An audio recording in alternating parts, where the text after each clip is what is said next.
दोस्तों कहते हैं कि सफ़र इंसान को हमेशा कुछ ना कुछ सिखा देता है। कभी खुशी की यादें और कभी कुछ ऐसे वाक़यात जो ज़िंदगी भर दिल से नहीं निकलते। ये कहानी भी एक ऐसे ही सफ़र की है। एक सफ़र जो खुशगवार लम्हों से शुरू हुआ लेकिन खौफ और हैरानगी के एक ऐसे मंज़र पर ख़त्म हुआ जिसको सुनकर किसी की भी रूह कांप जाए। दोस्तों ये वाक़या फैसलाबाद में रहने वाले एक आदमी का है जिसका नाम अरहम है। अरहम एक स्कूल टीचर था।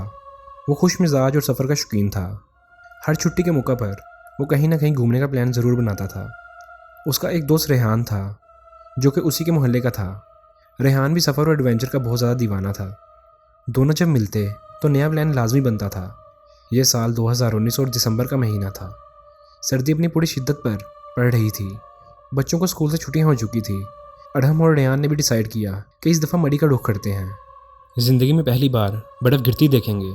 दोनों के लिए एक सपना था बर्फ़बारी का मंजर अपनी आंखों से देखना। पहले तो सिर्फ उन्होंने तस्वीरों और वीडियो में ही लाइव बर्फ़बारी को देखा था, लेकिन इस दफ़ा इन दोनों दोस्तों ने फैसला किया कि इस एहसास को खुद महसूस करेंगे। जब उन्होंने ये प्लान बनाया तो दोनों इतने एक्साइटेड थे कि उन्होंने पूरी तैयारी करना शुरू कर दी। गर्म कपड़े, जूते, जैकेट्स और यहाँ तक कि गाड़ी तक की भी ट्यूनिंग करवा ली थी कि बाद में सफ़र के दौरान गाड़ी को कोई मसला ना आ जाए।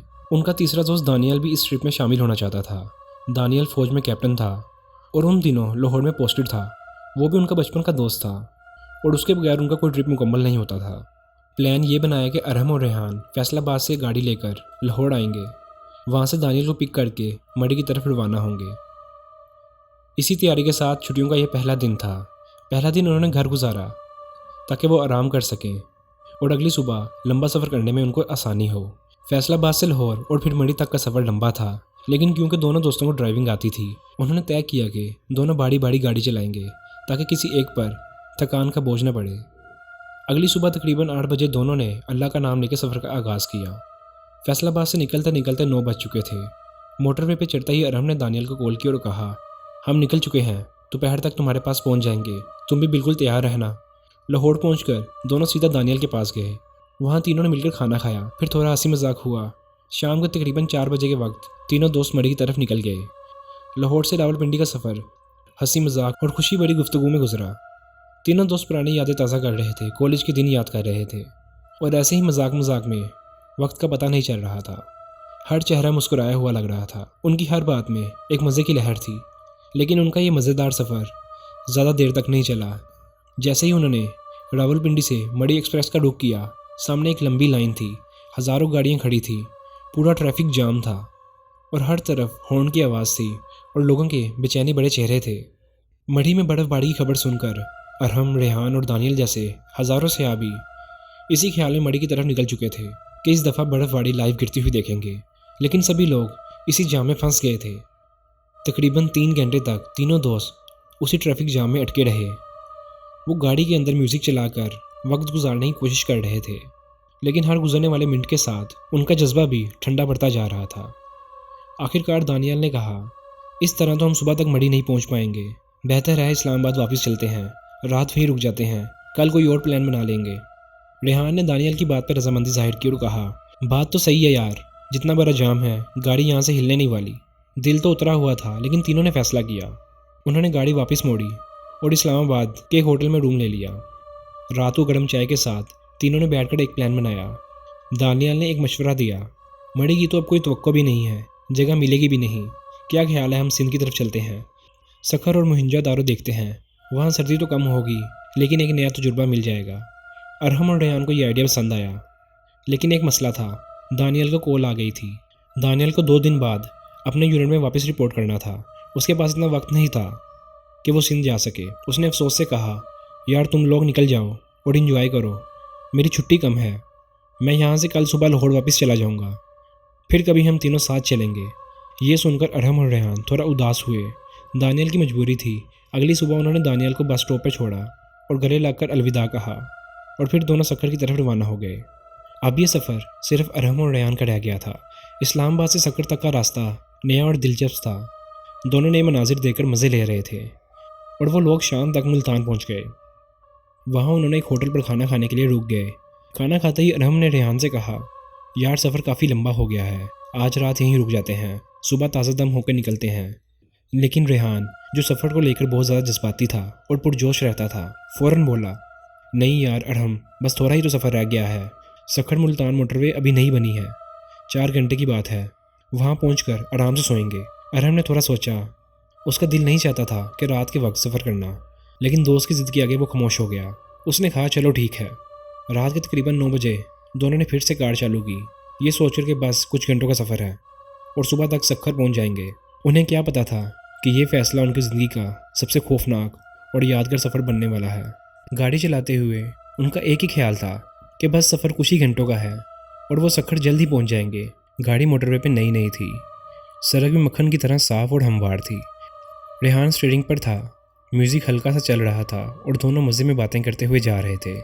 शुरू के आधे घंटे तक सब कुछ नॉर्मल था, मगर जैसे ही वो लोग आगे बढ़ते रहे, मौसम ने अचानक अपनी सूरत बदल दी। हल्की हल्की धुंध पहले गाड़ी के आगे नरमी से फैली, फिर धीरे धीरे इतनी घनी हो गई कि 10 फुट से आगे कुछ दिखाई देना बंद हो गया था।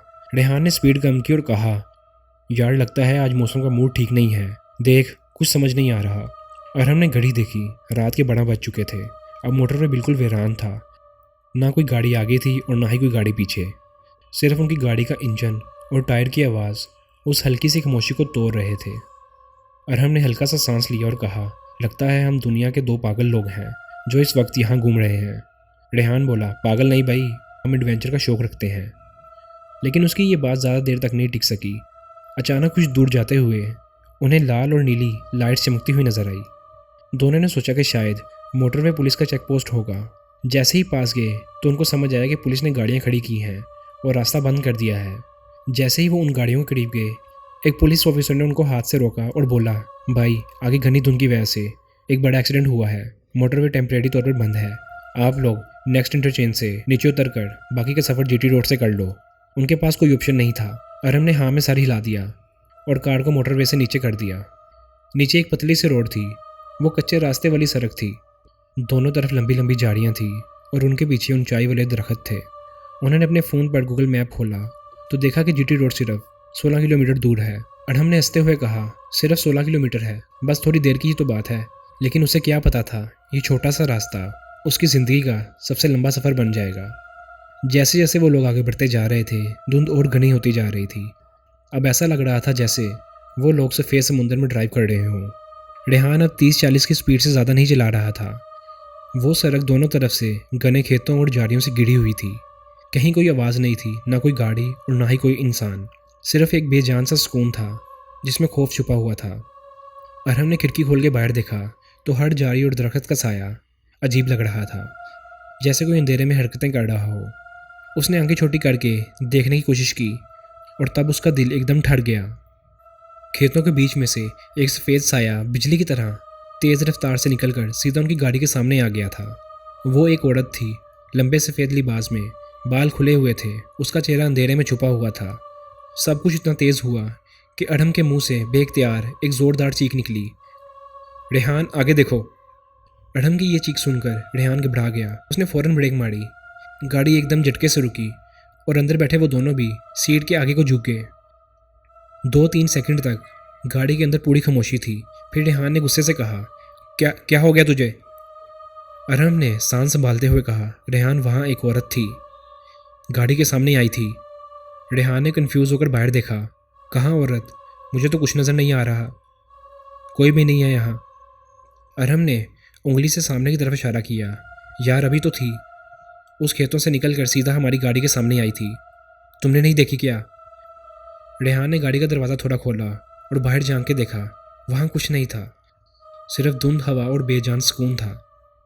रेहान गाड़ी के अंदर वापस आया और बोला, देखो अरहम, लगता है तुम थक गए हो, इतना लंबा सफ़र हो गया है, तुझे कोई वहम हुआ होगा। अगर कोई औरत होती तो मुझे भी तो दिखाई देती या गाड़ी उसी से टकरा जाती। अरहम चुप हो गया।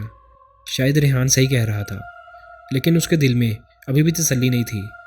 उसने अपनी सीट पर खामोशी से बैठकर आयतल कुर्सी पढ़ना शुरू कर दी। गाड़ी फिर से धुंध में आगे बढ़ने लगी। रात और गहरी होती जा रही थी और उस वीरानी का असर अब दोनों के चेहरे पर भी दिखने लगा था। लेकिन अरहम का खौफ अभी ख़त्म नहीं हुआ था। सिर्फ कुछ ही मिनट गुजरे थे कि उसे अपने कानों के पास अजीब सी सरसराहट महसूस होने लगी, जैसे कोई उसके बिल्कुल करीब आके धीरे से कान में कुछ बोल रहा हो। उसका जिस्म सर से पैर तक कांप रहा था और डर के मारे खिड़की की तरफ मुड़ गया। और जो उसने देखा वो चीज़ देख के उसके होश उड़ गए। वही सफ़ेद लिबास वाली औरत कार के साथ साथ कुछ पल हवा में तैर रही थी और कुछ ही पल में वो ज़मीन पर आ जाती थी। वो इतनी तेज़ कार के साथ साथ भाग रही थी। उसके बाल हवा में झूल रहे थे। उसके दोनों हाथ कार की तरफ बढ़े हुए थे, जैसे वो गाड़ी को पकड़ लेना चाहती हो। ये देखकर अरहम की चीख निकल गई। उसने फ़ौरन से कहा, रेहान देखो मेरी साइड पे। रेहान ने गर्दन घुमाई और देखा तो रेहान का चेहरा सफ़ेद पड़ गया। उसने भी अब उस औरत को देख लिया था। ये देख कर डर के मारे रेहान ने गाड़ी का एक्सीलेटर दबा दिया। गाड़ी की स्पीड बढ़ती गई, लेकिन वो औरत फिर भी उनके साथ हवा में उड़ रही थी। फिर अचानक से उसने गाड़ी की साइड से ज़ोर से धक्का मारा। वो धक्का इतनी ज़ोरदार था कि गाड़ी हिल गई, बैलेंस बिगड़ गया था। ऐसे लग रहा था जैसे गाड़ी उल्ट पड़ेगी। रेहान ने मुश्किल से स्टीयरिंग संभाला। उसके बाद वो औरत अंधेरे में कहीं गायब हो गई। गाड़ी के अंदर ये दोनों अब खामोश बैठे थे। इनकी सांसें बहुत तेज़ चल रही थी। चेहरे पर पसीना और आंखों में खौफ था। रात के बीच वो दोनों समझ नहीं पा रहे थे कि ये सब क्या था। गाड़ी फिर से धुंध में आगे बढ़ने लगी और ये लोग अपना सफ़र जारी रखने लगे। लेकिन अब इन दोनों के अंदर एक अजीब सा खौफ बैठा हुआ था। अब आवाज़ सिर्फ इंजन की थी, बाकी सब बेजान था। रेहान ने गाड़ी की स्पीड बहुत कम कर दी थी। धुंध इतनी ज़्यादा थी कि गाड़ी का बोनेट भी दिख नहीं रहा था। अरहम काफ़ी ज़्यादा डर चुका था। उसका गला सूख रहा था। कभी कभी वो पीछे भी देखता था, डर के मारे कि शायद वो चीज़ दोबारा नज़र ना आ जाए। रेहान ने धीरे से कहा, बस थोड़ा ही रह गया होगा, 2-3 किलोमीटर और। लेकिन अरहम कुछ नहीं बोल पाया। उसका दिल बेचैन सा था, जैसे कोई चीज़ फिर से करीब आ रही हो। फिर अचानक से गाड़ी के अंदर एक बहुत ही गंदी, नाकाबिले बर्दाश्त बू फैल गई, जैसे सड़ा हुआ गोश्त और पुरानी लाशें हों। इतनी तेज़ कि दोनों ने अपने मुंह पर हाथ रख लिया। रेहान ने शीशा थोड़ा नीचे किया, लेकिन वो बदबू और ज़्यादा हो गई थी। रेहान ने घबराकर कहा, यार ये कहाँ से आ रही है? शीशे तो बंद थे और इसी ही बदबू के साथ गाड़ी के अंदर एक औरत की हंसी गूंजी। हंसी ऐसी थी जिसको सुन के इंसान की रगों का खून जम जाए। रेहान का हाथ स्टीयरिंग पर जम गया था। अरहम ने डर के मारे धीरे से अपना सर पीछे मोड़कर देखा और उसको जो नज़र आया वो देख के उसके होश उड़ गए। वही सफ़ेद लिबास वाली औरत गाड़ी के पीछे वाली सीट पर बैठी हुई थी, सीधा उन दोनों की तरफ मुंह किए हुए। उसका चेहरा खुदा किसी दुश्मन को भी न दिखाए, काला स्याह जैसे जलकर राख हो गया हो। आंखें लहू जैसी लाल, बिल्कुल अंगारों की तरह चमकती हुई, और हंसते हुए उसके दांत लंबे और नुकीले जो बिल्कुल इंसानी नहीं थे। रेहान ने जब पीछे देखा तो उसकी भी चीख निकल गई। उसने जल्दी से ब्रेक लगाई और गाड़ी झटके से रुकी। अब दोनों का दिमाग साथ छोड़ चुका था। अरहम और रेहान ने गाड़ी का दरवाज़ा ज़ोर से खोला और दोनों बिना सोचे समझे रात के अंधेरे में भाग पड़े। धुंध अब इतनी गहरी थी, उन्होंने पीछे मुड़ के नहीं देखा। जान बचाने के लिए वो बस भागते ही जा रहे थे। उनको अपने पीछे से भारी कदमों की आवाज़ आ रही थी, जैसे कोई भारी जिस्म उनके बिल्कुल करीब हो, और साथ साथ वो औरत के कहके जो अब बहुत करीब लग रहे थे। रेहान का हाथ अरहम के हाथ में था। दोनों बहुत तेज़ भागे जा रहे थे। उनकी सांस फूल रही थी, लेकिन मौत का खौफ उन्हें गिरा नहीं रहा था। फिर धुंध के आगे एक जगह उन्हें हल्की सी रोशनी का एक साया नजर आया। अरहम ने चिल्लाकर कहा, रेहान उस तरफ भाग। दोनों ने बची कुछ सारी ताकत जमा कर उस रोशनी की तरफ भागने में लगा दी। करीब पहुंचकर उन्होंने देखा छोटे छोटे कच्चे और पुराने कुछ घर थे। अरहम ने सबसे पहले घर के दरवाजे को ठोकना शुरू कर दिया और कहने लगा, दरवाज़ा खोलो, खुदा के लिए दरवाज़ा खोलो। रेहान भी ज़ोर ज़ोर से चिल्ला रहा था, लेकिन अंदर से कोई आवाज़ नहीं आ रही थी और ना ही कोई हिलजुल हो रही थी। इसी बेचैनी में अरहम के सर पर अचानक से दर्द का हमला हुआ, जैसे किसी ने बहुत ज़ोर से उसे कुछ मार दिया हो, जिसकी वजह से वो नीचे गिर गया था। उसकी आंखों के आगे अंधेरा छा गया था। आखिरी चीज़ जो उसने सुनी रेहान की कमज़ोर चीख थी। फिर सब कुछ खामोश हो गया था। अरहम को जब होश आया तो उसने अपने ऊपर एक हल्की सी रोशनी महसूस की।